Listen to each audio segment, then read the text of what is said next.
Buenos días para todos. Entonces, este es el caso clínico número 6 del Servicio de Infectología de la Universidad Nacional.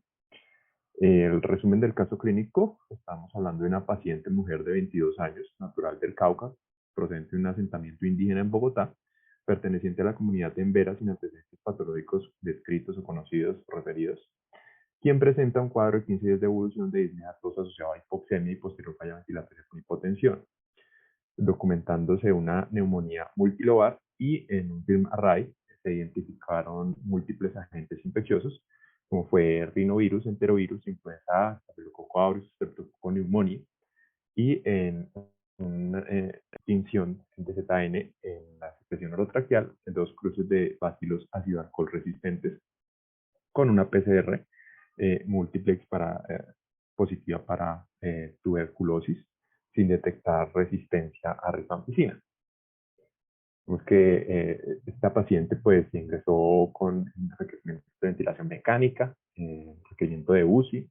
Inicialmente decidieron iniciar un cubrimiento con ampicilina, sulbactam, clarithromicina, oseltamivir y el tetraconjugado. La paciente posteriormente presentó una evolución favorable, en la cual logró extubar, sin embargo presentó un neumotórax espontáneo, pero empezó a presentar picos febriles a lo largo de su estancia, que fue bastante larga, aproximadamente unos 2 meses.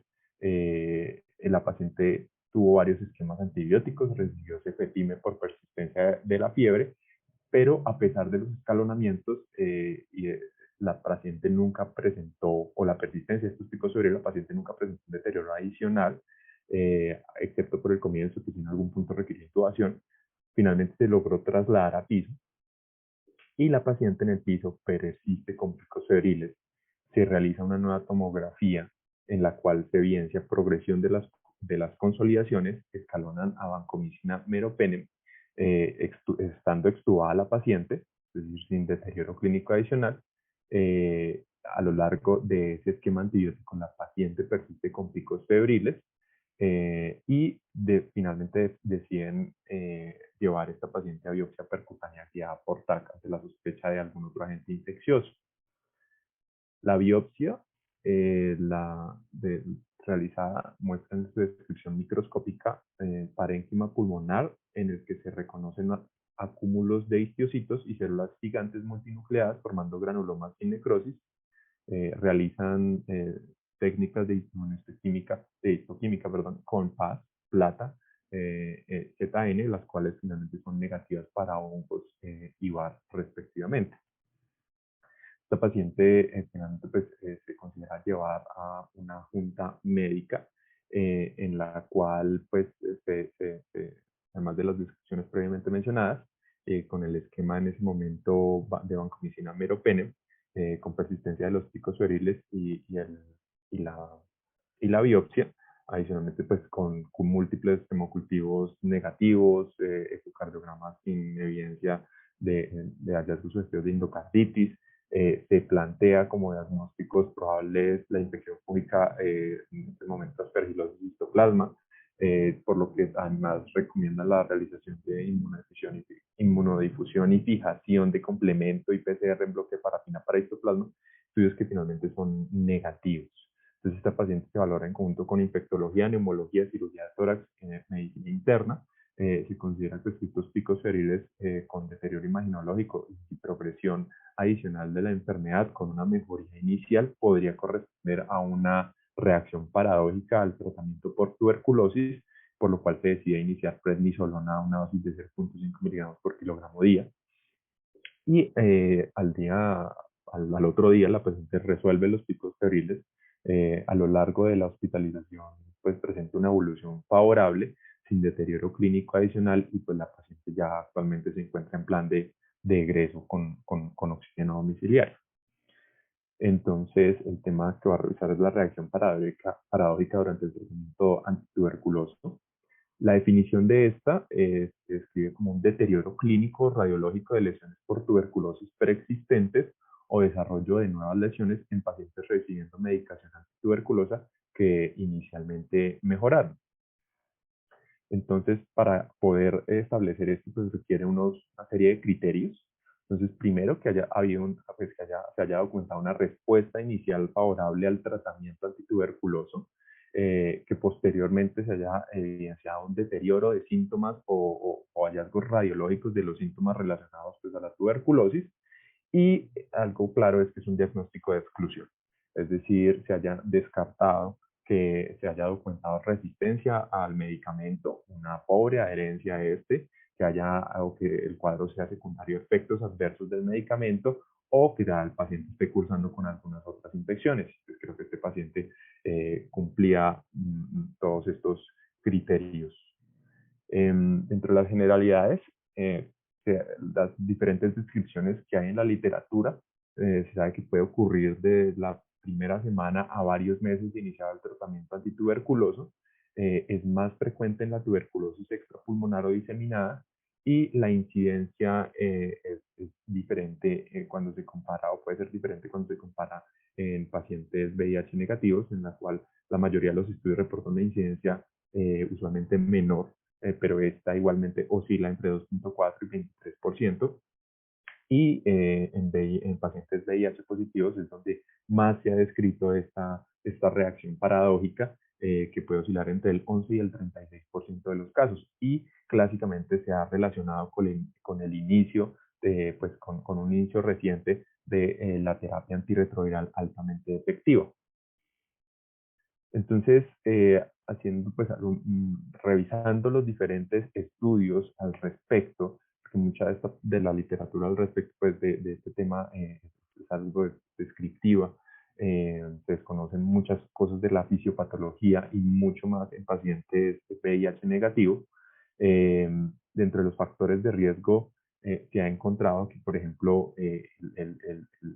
el sexo no tiene pues una asociación significativa, pero sí el tipo de tuberculosis, la tuberculosis ganglionar, el compromiso periférico de los nódulos linfáticos sí presenta una asociación importante con un OR de 64. El estado de positividad para VIH también se ha encontrado con una asociación importante, un OR5 en comparación con los pacientes VIH negativos, y curiosamente otros tipos de inmunosupresión en este estudio describían como por ejemplo la diabetes, pues se describían como un factor protector en este estudio del Reino Unido, donde se documentaron, pues se recolectaron 1.817 pacientes con tuberculosis. De esos 82 se documentó pues la reacción paradójica, y de estos 64 eran positivos para VIH y 18 eran negativos. En el mismo estudio, pues el conteo absoluto de linfocitos no se encontró una asociación significativa, al igual que pues otros hallazgos como el conteo de células blancas, el valor de la albumina, la fosfatasa alcalina, el valor de la PCR, la velocidad de sedimentación eritrocitaria sí se asoció con la reacción paradójica, con una P de 0,017 al hacer el análisis univariado entre los dos grupos. La vitamina D y la hidrogenasa también sin asociaciones. Pero otro estudio realizado en Hong Kong, en el cual se documentó la reacción paradójica en el 31% de los pacientes, con una media de instauración a los 51 días. La diferencia, el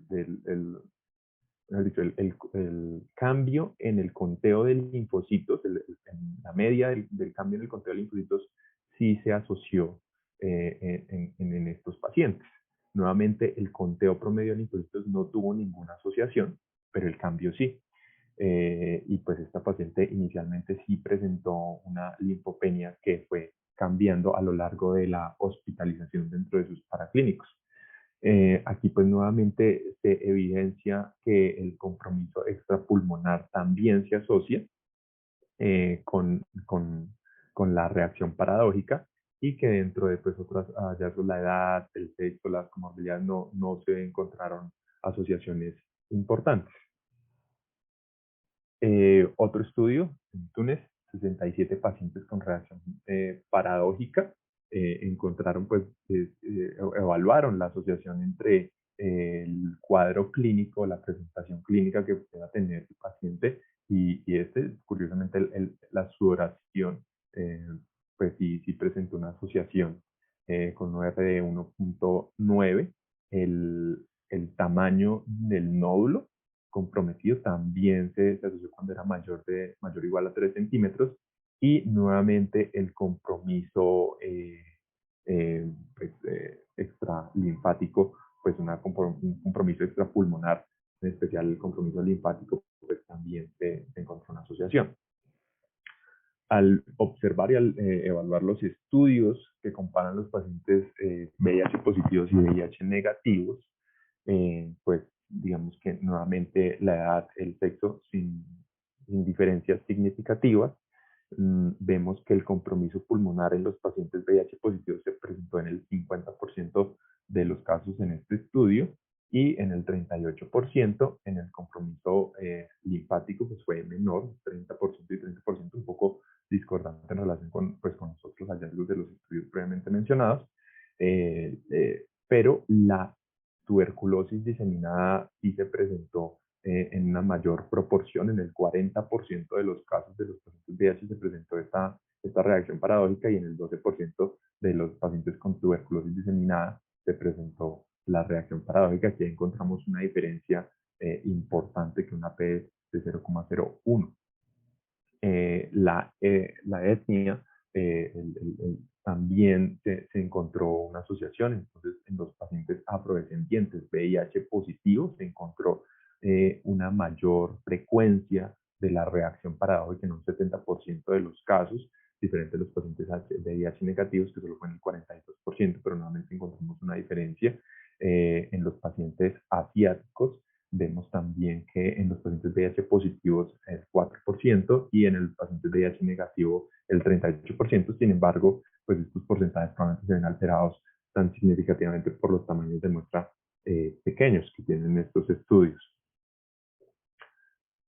La comparación de la frecuencia de las manifestaciones y el tratamiento de la reacción paradójica entre pacientes VIH positivos y VIH negativos.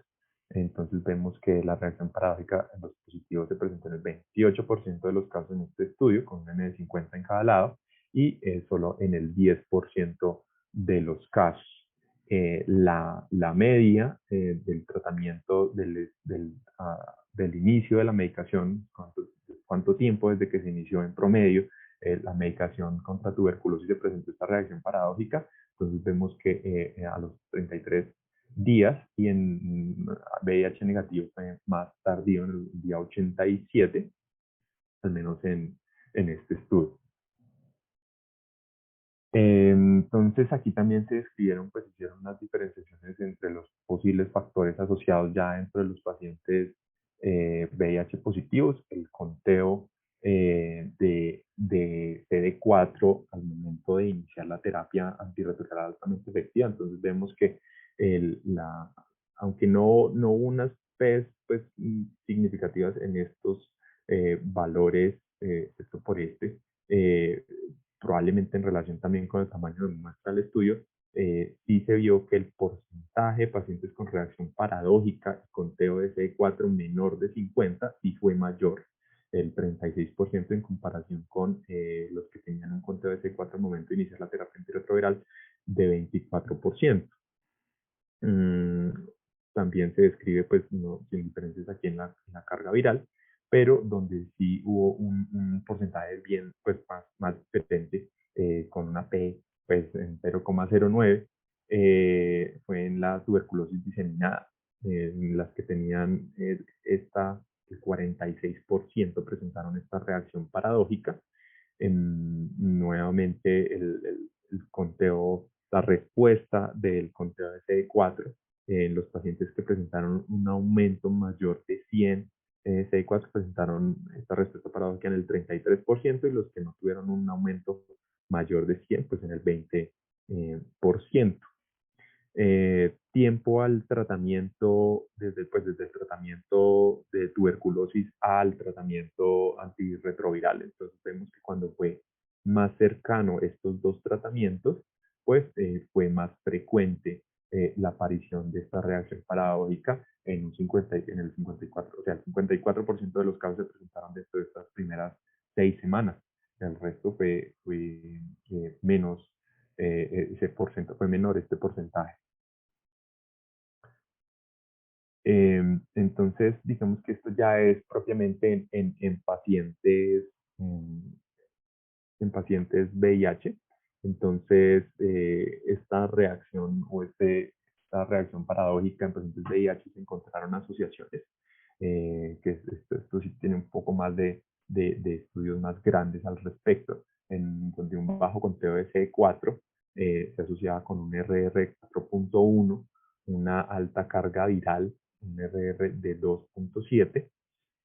Dentro de los otros hallazgos paraclínicos pues, que se han utilizado para el diagnóstico, pues se han evaluado la sensibilidad y especificidad de la PCR, de la interleuquina 6, de la interleuquina 18, dentro de otros. Y también se han estudiado algunos polimorfismos que podrían estar también asociados con esta patología o con la aparición de esta reacción paradójica. Igualmente, los hallazgos cuando se presenta TB Meningia, los hallazgos en el líquido cefalorraquídeo también se han estudiado para describir una posible asociación. Entonces, por ejemplo, los pacientes con cultivos positivos tienen eh, mayor incidencia en la aparición de este evento. Por ejemplo, vemos un RR de 9.3 y mm, listo. Entonces, dentro de la fisiopatología, el mecanismo de la reacción pues, paradójica es poco conocido, pero estas reacciones son una manifestación común en el síndrome de reconstitución inmune en VIH.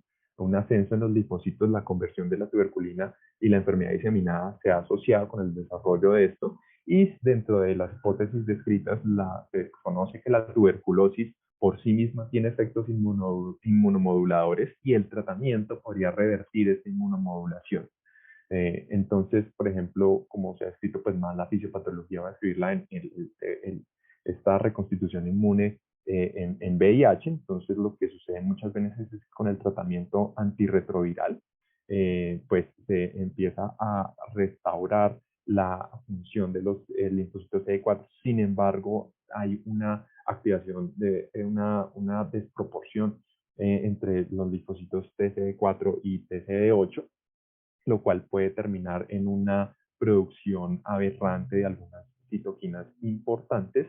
Dentro de esas, pues, está la interleuquina 17 y la interferón gamma. Esto finalmente en las células infectadas por la tuberculosis va y a través de los receptores Toll-like y unas vías de señalización intracelular se va a activar el inflamosoma y a través del factor nuclear eh, kappa beta, la producción de interleuquinas 12, 16 y TNF, se va a producir una activación de células como los neutrófilos, generando un daño tisular y al igual también de este interferón gamma, la activación de las vías de las caspasas y la producción de apoptosis y piroptosis y también contribuir a este daño tisular.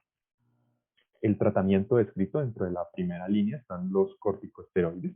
Esto después del tratamiento del TB, de la reconstitución inmune por TB, dentro de las recomendaciones pues, que encontré, prednisolona 1.5 miligramos por kilogramo día, y la idea sería mantener este esquema con disminución progresiva de la dosis por aproximadamente 4 semanas. Sin embargo, en algunos casos pues, se describe el requerimiento de extender la terapia, pero no se recomienda más allá de 4 a 6 meses. En el caso pues, de los pacientes VIH, la evidencia está sustentada por ensayos clínicos.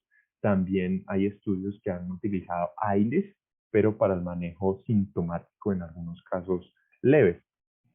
Entonces, pues que si hay otras opciones terapéuticas descritas, sí, los inhibidores de TNF-alfa se han utilizado en reportes de casos de esta reconstitución inmune refractaria a corticosteroides. Lo mismo, otros medicamentos se han evaluado, pero todos estos son reportes de casos. Entonces, realmente la evidencia para talidomida, montelukast, y otros medicamentos, pues es muy baja. Lo que se sabe, pues realmente lo que tiene algo más de evidencia es el uso de corticosteroides. Entonces, finalmente, los mensajes que quiero transmitir es que la reacción paradójica se puede presentar en pacientes VIH negativo, aunque de manera menos frecuente. La reacción paradójica durante el tratamiento para tuberculosis es un diagnóstico de descarte. Se presenta más frecuentemente en las formas extrapulmonares, en especial la ganglionar, y un cambio en conteo basal de linfocitos se ha documentado como un factor de riesgo, y el tratamiento de primera línea son los corticoides con un esquema inicial de 4 semanas. Muchas gracias. Gracias, David. Quisiera dejarle la palabra al doctor Jorge Cortés para los comentarios de cierre. Bueno, no, un caso muy interesante, muy al lugar por la fecha en la cual se celebra pues el Día de la Tuberculosis y pues muchos mensajes y muchas discusiones académicas que quedan y reflexiones que quedan de estos casos. Muchas gracias, David. A todos un feliz día. Con gusto, profe. Muy bien, muchas gracias, David. Gracias a todos, que estén muy bien.